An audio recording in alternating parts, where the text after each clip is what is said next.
आज बात करते हैं pulling is easier than pushing, मतलब पुलिंग किसी भी बॉडी को पुल करना आसान है देन पुश करने से। अब ऐसा क्यों है, इस पर बात करते हैं। तो अगर हम बात करते हैं कोई वेट डब्लू है जिसको हॉरिजॉन्टल से थीटा एंगल पर पुल किया जा रहा है एफ फोर्स लगाकर, हॉरिजॉन्टल से थीटा एंगल से एफ फोर्स लगाकर पुल किया जा रहा है।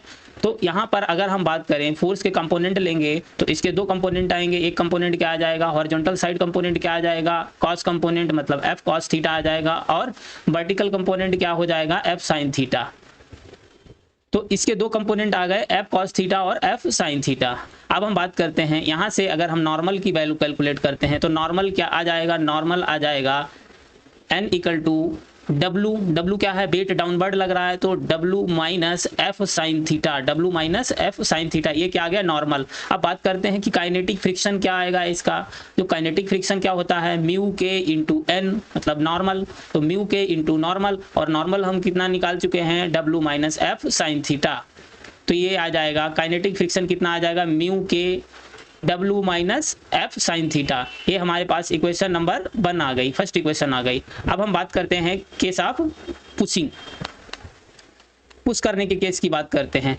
तो अगर हम बात करें पुश करने, तो किसी भी ब्लॉक बॉडी डब्लू वेट को एफ फोर्स लगाकर हॉरिजॉन्टल से थीटा एंगल पर एफ फोर्स लगाकर पुश किया जा रहा है, मतलब उसको धक्का दे रहे हैं, ढकेल दे रहे हैं, लेकिन हॉरिजॉन्टल से थीटा एंगल पर। तो यहाँ पर भी क्या हमारे पास दो कंपोनेंट आएंगे, एक F cos theta horizontal component, और वर्टिकल डाउनवर्ड कंपोनेंट यहाँ पर आएगा एफ साइन थीटा। वहाँ पर क्या आ रहा था, नॉर्मल की साइड में आ रहा था एफ साइन थीटा, और यहाँ पर आएगा वेट की साइड में एफ साइन थीटा। तो यहाँ से जब हम इक्वेशन लिखेंगे, यहाँ पर नॉर्मल को हमने एन डैश मान लिया है, तो यहाँ से एन डैश इक्वल टू क्या आ जाएगा, एन डैश आ जाएगा हमारे पास, जो नॉर्मल की वैल्यू आ जाएगी वो क्या है, एफ साइन थीटा, और वेट एक साइड है दोनों, तो यहाँ पर आ जाएगा weight plus F sine theta.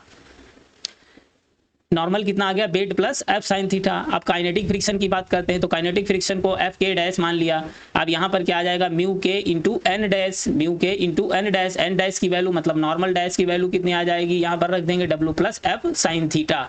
तो यहाँ से हम अगर फर्स्ट इक्वेशन और सेकेंड इक्वेशन दोनों से कंपेयर करते हैं तो हमारे पास अगर हम देखते हैं यहाँ पर क्या हो जा रहा है, ऐड हो जा रहा है W plus F sine theta, मतलब जो काइनेटिक फ्रिक्शन पुश करने का जो काइनेटिक फ्रिक्शन है वो ज़्यादा है।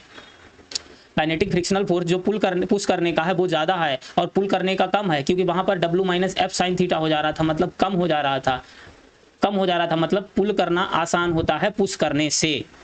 तो यहाँ से जो एफ के डैश है वो मोर देन एफ के से ज़्यादा आ जा रहा है, मतलब पुल करना, किसी भी बॉडी को पुल करना आसान है देन पुश करने से।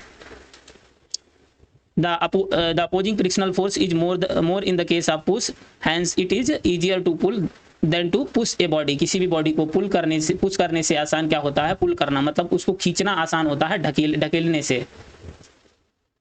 Okay, thank you for watching. Please channel को सब्सक्राइब कर देना, वीडियो को लाइक कर देना।